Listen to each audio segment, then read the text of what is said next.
വലിയൊരു കടുപ്പക്കാരനാണ്, ചിരിക്കാത്ത ആളാണ് എന്നൊരു ധാരണ പുറത്തുണ്ട്. എന്നാൽ അടുത്ത പരിചയമുള്ളവർക്ക് നേരെ മറിച്ചുള്ള അഭിപ്രായമാണ്. ഈ പ്രകൃതം സ്വയം എടുത്തണിഞ്ഞതാണോ, അതോ ഈ കടുപ്പക്കാരനെന്ന ഇമേജ് മാറ്റണമെന്ന് എപ്പോഴെങ്കിലും തോന്നിയിട്ടുണ്ടോ, അതോ ആളുകൾ തന്നെ അത് തിരിച്ചറിയട്ടെ എന്നാണോ നിലപാട്? അത് ബ്രാൻഡ് ചെയ്യപ്പെടുന്നതാണ്. കാരണം ഞാനൊരു ഇടതുപക്ഷ പ്രവർത്തകൻ, പ്രത്യേകിച്ച് CPIM-ൻ്റെ ഒരു പ്രധാനി എന്നൊക്കെയുള്ള നിലയിൽ വരുമ്പോൾ അതിലൊരു സാധാരണയിൽ നിന്നൊരു വ്യത്യസ്തനാണ് എന്ന് കാണിക്കൽ നമ്മുടെ ചില ആളുകൾക്ക് വലിയ താല്പര്യമുണ്ടായിരുന്നു. അതിൻ്റെ ഭാഗമായിട്ട് ഒരു മനുഷ്യന് പല ഭാവങ്ങളുണ്ടാവുമല്ലോ, അതിലേതെങ്കിലും ക്ഷോഭിച്ച ഭാഗമുണ്ടെങ്കിൽ അതായിരിക്കും കൊടുക്കുന്ന ചിത്രങ്ങൾ. അപ്പോൾ മറ്റ് സന്തോഷത്തിൻ്റെ നിമിഷങ്ങൾ അവരുടെ കയ്യിലുണ്ടാവും, പക്ഷെ അത് കൊടുക്കേണ്ടതില്ല എന്ന് അവർ വെക്കും.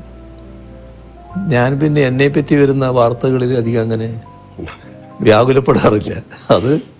അതിപ്പോൾ സ്വാഭാവികമായിട്ട് വരുന്നൊരു കാര്യമായിട്ട് ഞാൻ കാണാറില്ല. ഞാൻ പ്രതിദാനം ചെയ്യുന്ന പാർട്ടിയോടുള്ള എതിർപ്പിൻ്റെ ഭാഗമായി അത് എന്നിലൂടെ പ്രകടിപ്പിക്കുന്നത് മാത്രമേ ഉള്ളൂ എന്ന നിലക്കാണ് ഞാനത് കാണാറ്. ഈ എതിർപ്പ് ഉയർത്തുന്നവരോടും ഒരു തരത്തിലുള്ള ഈർഷ്യയോ വിദ്വേഷമോ എനക്കൊട്ടുണ്ടാകാറുമില്ല. അവരവരെ രീതി സ്വീകരിക്കുന്നു മാത്രമേ കാണാറുള്ളൂ. അപ്പം അതുകൊണ്ട് തന്നെ ഏതെങ്കിലും ഒരു തെറ്റായ കാര്യം വന്നാൽ, ഇപ്പോൾ സാധാരണ രാഷ്ട്രീയ പ്രവർത്തകരായിട്ടുള്ള ആൾക്കാർ പല മാധ്യമങ്ങളെയും അപ്പം തന്നെ വിളിക്കും, എന്താ നിങ്ങളങ്ങനെ കൊടുത്തത്, ഇങ്ങനെ കൊടുത്തത് ശരിയാണോ എന്നൊക്കെ പറയും. ഇന്ന് വരെ ഒരാളെ ഞാൻ വിളിക്കാൻ പോയിട്ടില്ല. എന്ത് വാർത്ത വന്നാലും അതവിടെ നിന്നോട്ടെ എന്നുള്ളതാണ്. അങ്ങനെയൊരു പ്രകൃതമാണ് ഞാൻ സ്വീകരിച്ചു വരാറുള്ളത്. അത് വീട്ടിലെ ഒരു അച്ഛൻ മുത്തച്ഛൻ അല്ലേ? അപ്പൊ ഏത് തരത്തിലുള്ളൊരു സമീപനമാണ് കുട്ടികളോടോ അത് വീട്ടിലെത്തിയാൽ ഞാൻ അവരുടെ സ്വന്തം ആള് തന്നെ, അതിനകത്ത് പ്രശ്നമില്ല. എൻ്റെ പുറത്തുള്ള എല്ലാ തിരക്കുകളും ഇപ്പൊ കുറച്ച് പ്രയാസമുണ്ട്. ഇപ്പൊ ഈ ദിവസങ്ങള് വല്ലാത്ത പ്രയാസങ്ങള്. അതുവരെയുള്ള കാലം എടുത്താൽ വീട്ടിലെത്തിയാൽ ഞാൻ വീട്ടിൻ്റെ ഒരാളായിട്ട് അങ്ങ് മാറുകയാണ്. അതിന് ഒരു പ്രശ്നം ഉണ്ടാകാറില്ല. അത് കുട്ടികൾക്കും ഉണ്ടാകാറില്ല, വേറെ കുട്ടിക്കും ഒന്നും ഉണ്ടാകാറില്ല. അങ്ങനെ ഒരു അവസ്ഥയാണ്. സാർ, ഇന്നത്തെ തലമുറയിലെ കുട്ടികൾക്ക് പഴയ കാലത്തെ അപേക്ഷിച്ച് ഒരുപാട് അവസരങ്ങളുണ്ട്. ഈ സ്മാർട്ട് ഫോണ്, ആർട്ടിഫിഷ്യൽ ഇൻ്റലിജൻസ് അതൊക്കെ വന്നതോടുകൂടി അറിവ് സമ്പാദിക്കാൻ ഒരുപാട് വഴികളുണ്ട്. പഴയ കാലം പോലല്ല. എങ്കിലും പുതിയ തലമുറ നേരിടുന്ന ഭയങ്കരമായ സമ്മർദ്ദങ്ങളുണ്ട്. സമ്മർദ്ദങ്ങൾ വലുതാണ്. അവരോടൊരു ഒരു മുത്തശ്ശൻ എന്ന നിലയിൽ എന്താണ് അങ്ങേക്ക് പറയാനുള്ളത്? അല്ല, ഇന്നത്തെ കാലത്ത് ഈ പറഞ്ഞ കാര്യം ശരിയാണ്. കുട്ടികൾ വലിയ തോതിൽ വിവരങ്ങൾ അവരുടെ വിരൽത്തുമ്പിൽ കിടക്കുകയാണ്. ഒന്ന്, കുട്ടി എന്തെങ്കിലും കാര്യങ്ങൾ ചെയ്യാൻ തുടങ്ങുന്നതിന് മുൻപ് തന്നെ സാങ്കേതിക കാര്യങ്ങളാണ് ചെയ്തു തുടങ്ങുന്നത്. ഈ ഫോണും മറ്റും ആയിട്ട് ബന്ധപ്പെട്ടുള്ള കാര്യങ്ങൾ. അപ്പോൾ ഫോണും മറ്റും വെച്ചുകൊണ്ടുള്ള ഒരുപാട് അത്ഭുതങ്ങൾ കാണിക്കുന്നവരാണ് നമ്മുടെ കുട്ടികൾ. പക്ഷെ അതിൽ ആ ലോകം വളരെ വലുതാണ്. എന്നാൽ അതിനകത്തുള്ള ചതിക്കുഴികളുണ്ട്. ആ ചതിക്കുഴികൾ തിരിച്ചറിയാൻ പറ്റണം. അപ്പോൾ അതിന് ചിലപ്പോൾ ചെറിയ കുട്ടികൾക്ക് എല്ലാ വഴിയും തിരിഞ്ഞു എന്ന് വരില്ല. അപ്പോൾ ഒന്നും അച്ഛനമ്മമാരിൽ നിന്നും മറച്ചു വെക്കാതിരിക്കുക എന്നുള്ളതാണ് ഏറ്റവും പ്രധാനം. സ്വകാര്യമായിട്ട് ചെയ്യാതിരിക്കുക. താൻ കാണുന്നത് സ്വകാര്യമായിട്ട് കാണണം എന്ന നിർബന്ധമില്ലാതിരിക്കുക. അമ്മയോ അച്ഛനോ കാണുന്നതിന് ഒരു തടസ്സമില്ലാതിരിക്കുക. അങ്ങനെയൊരു നില വന്നാൽ കുട്ടിക്ക് തന്നെ എന്താണ് കാണാവുന്നത്, കാണാത്തത് എന്നതിനെ പറ്റിയൊരു ധാരണയുണ്ടാക്കാൻ ഇടയാകും. അപ്പോൾ അച്ഛൻ്റെയും അമ്മയുടെയും ഭാഗത്ത്, അച്ഛൻ്റെയും അമ്മയുടെയും ശ്രദ്ധയിൽപ്പെടാത്ത കാര്യങ്ങൾ അത് മറച്ചു വെച്ചുകൊണ്ട് ചെയ്യുന്നൊരു നില ചെറുപ്രായത്തിൽ സ്വീകരിക്കാതിരിക്കുക എന്നുള്ളതാണ് ഏറ്റവും പ്രധാനം.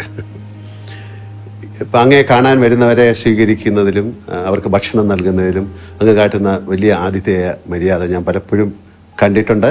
അത് മാതൃകയാക്കാൻ ഞാൻ പലരോടും പറഞ്ഞിട്ടുണ്ട്.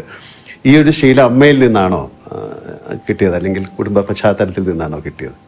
അത് അമ്മയുടെ കയ്യിൽ നിന്ന് തന്നെയായിരിക്കണം അത് കിട്ടിയത്. കാരണം ഞങ്ങൾ കുട്ടികൾ കോളേജിലൊക്കെ പഠിക്കുമ്പോൾ പിന്നെ ചില സുഹൃത്തുക്കളോട് കൂടി വീട്ടിൽ ചെന്നാൽ വലിയ തോതിൽ സൗകര്യങ്ങളൊന്നും വീട്ടിലൊന്നും ഉണ്ടാവില്ല. പക്ഷെ ഉള്ളത് വെച്ച് പെട്ടെന്ന് തന്നെ അമ്മ അവർക്ക് എന്തെങ്കിലും കൊടുത്തിരിക്കും, വളരെ പെട്ടെന്ന് കാര്യങ്ങൾ ഉണ്ടാക്കിയിട്ട്. അങ്ങനെയൊരു രീതി ചെറുപ്പത്തിലേ കണ്ടുവന്നിട്ടുണ്ട്. അതിൻ്റെ ഒരു ഭാഗമായിരിക്കാമെന്നാണ് തോന്നുന്നു. അങ്ങേക്ക് പാചകം ഇഷ്ടമാണോ? ജീവിതത്തിൽ എപ്പോഴെങ്കിലും അങ്ങ് അടുക്കളയിൽ കയറിയിട്ടുണ്ടോ? പാചകം ഒരു കലയാണ്. ആ കലയിൽ ഞാൻ അത്ര വിദഗ്ധനല്ല. പക്ഷേ ഇടയ്ക്ക് ഞാൻ ചായ ഉണ്ടാക്കുമായിരുന്നു നേരത്തെ, ചായ കുടിക്കുന്ന കാലത്ത്. അത് ശീലിച്ചിരുന്നു.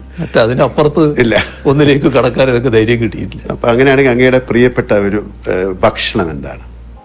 ഞാൻ സാധാരണ ഏത് ഭക്ഷണവും കഴിക്കുന്ന കൂട്ടത്തിലാണ്. പക്ഷേ ഇപ്പൊ അടുത്ത കാലത്തായിട്ട് ചില നിയന്ത്രണങ്ങൾ ഞാൻ തന്നെ വെക്കാറുണ്ട്. ഇന്ന് ചിലതേ കഴിക്കൂ, ചിലത് കഴിക്കില്ല എന്നൊക്കെ ഉള്ളത്.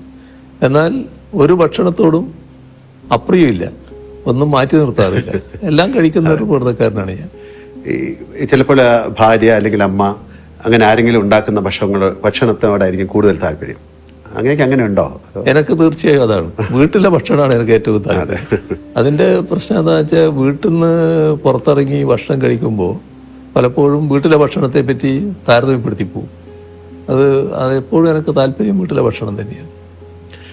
അമ്മയെപ്പറ്റി നമ്മൾ ഒരുപാട് സംസാരിച്ചു. അമ്മ എന്നത് ഒരു കൺകണ്ട ദൈവമാണ്. അങ്ങയുടെ അമ്മയെപ്പറ്റി, ആ ആത്മബന്ധത്തെ പറ്റി അങ്ങേക്ക് എന്തെങ്കിലും കൂടുതൽ പറയാനുണ്ടോ? അമ്മയുടെ വേർപിരിയലാണ് പറയാനുള്ളൊരു ഭാഗം. അതായത് അന്ന് ഞാൻ തിരുവനന്തപുരത്താണ്. തിരുവനന്തപുരത്ത് പാർട്ടി സെക്രട്ടേറിയറ്റ് മെമ്പറായിട്ട് ഫുള്ളായിട്ട് ഇവിടെ നിൽക്കുന്ന സമയം. അപ്പോൾ ഒരു ദിവസം, എല്ലാ ദിവസവും വീട്ടിൽ നിന്ന് സംസാരിക്കും.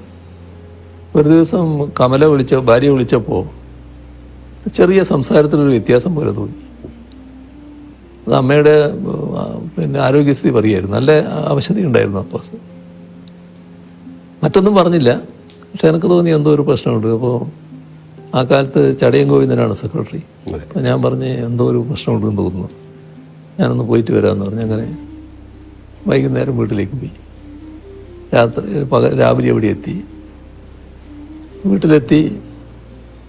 അപ്പോൾ അമ്മ അവിടെ കിടന്നിട്ടുണ്ട്.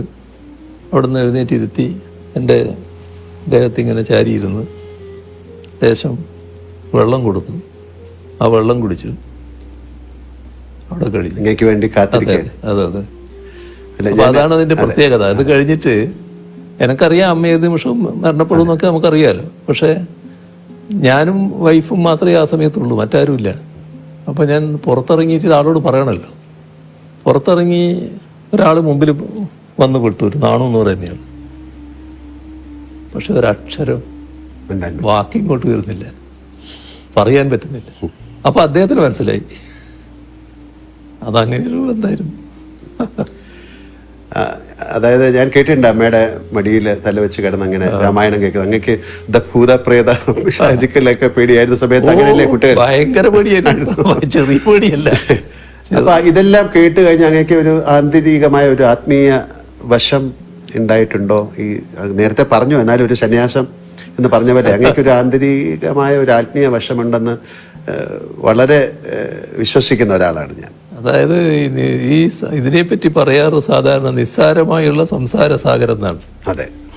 അപ്പൊ അങ്ങനെയൊരു തോന്നലാണ് ആ ചെറുപ്പകാലത്ത് എനിക്ക് ഉള്ളത്. അതിന്റെ ഭാഗമായിട്ട് കുറെ ആ സ്വാധീനം എന്നിലുണ്ടാവും തന്നെയാണ് തോന്നുന്നത്. പക്ഷെ ഭൂതപ്രേത പിശാചുക്കളെ പറ്റി ഭയങ്കര വിശ്വാസമായിരുന്നു. ആ സമയത്ത് ലൈറ്റോ അങ്ങനെയൊന്നും അധികം ലൈറ്റ് ഇല്ലല്ലോ. പിന്നെ എന്റെ വീട്ടില് ഇലക്ട്രിസിറ്റി വരുന്നത് തന്നെ ഞാൻ MLA ആയിരിക്കും പോലും ഇല്ല. അങ്ങനെ ഒരു കാലാണത്. അങ്ങനെ ഒരു അവസ്ഥയാണ്. രാത്രി ആയാൽ പിന്നെ ഇരുടല്ലേ എല്ലാ സ്ഥലത്തും. അപ്പൊ എവിടെയും ഏത് ഭൂതവും പ്രേതവും പ്രത്യക്ഷപ്പെടാം. അതൊക്കെ പിന്നെ ഒരു ചെറിയ സമയം കഴിഞ്ഞപ്പോൾ നമ്മൾ വളരുകയല്ലേ, അതനുസരിച്ച് മാനസിക വളർച്ചയും വരികയല്ലേ. അത് പിന്നെ ഞാൻ തന്നെ മാറ്റിയെടുത്തതാണ് ബോധപൂർവ്വം.